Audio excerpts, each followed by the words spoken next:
அருண் விஜய் அவர்கள் 2006ஆம் ஆண்டு திரைப்பட தயாரிப்பாளர் டாக்டர் என்.எஸ். மகள் ஆர்த்தியை திருமணம் செய்து கொண்டார். இவருக்கு பூர்வி என்ற மகளும், அர்ணவ் விஜய் என்ற மகனும் இருக்கிறார்கள். 2010ஆம் ஆண்டில் அருண் விஜயின் மூத்த சகோதரி கவிதாவின் மகள் ஹாசினி, ஃபெதர் டச் என்டர்டெயின்மெண்ட்ஸின் இணை தயாரிப்பாளரான என்.எஸ். மோகனின் மகன் ஹேமந்தை மணந்தார். மேலும் மலைமலையில் அருண் விஜயுடன் இவர் இணைந்து நடித்தவராவார். அருண் விஜயின் சொந்த ஊர் தமிழ்நாட்டின் தஞ்சாவூர் மாவட்டத்தில் உள்ள பட்டுக்கோட்டை அருகில் இருக்கிற நாட்டுச்சாலை ஆகும்.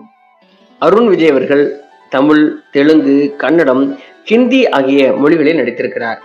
நடிகர் அருண் விஜய் அவர்கள் நடித்த திரைப்படங்கள் முறை மாப்பிள்ளை, பிரியம், காத்திருந்த காதல், கங்கா கௌரி, துள்ளி திரிந்த காலம், கண்ணால் பேசவா, அன்புடன், பாண்டவர் பூமி, முத்தம், இயற்கை, ஜனனம், அழகாய் இருக்கிறாய், பயமாய் இருக்கிறது, தவம், வேதா, மலைமலை, துணிச்சல், மாஞ்சாவேலு, தடையற தாக்க, என்னை அறிந்தால், ப்ரூஸ்லி தி ஃபைட்டர்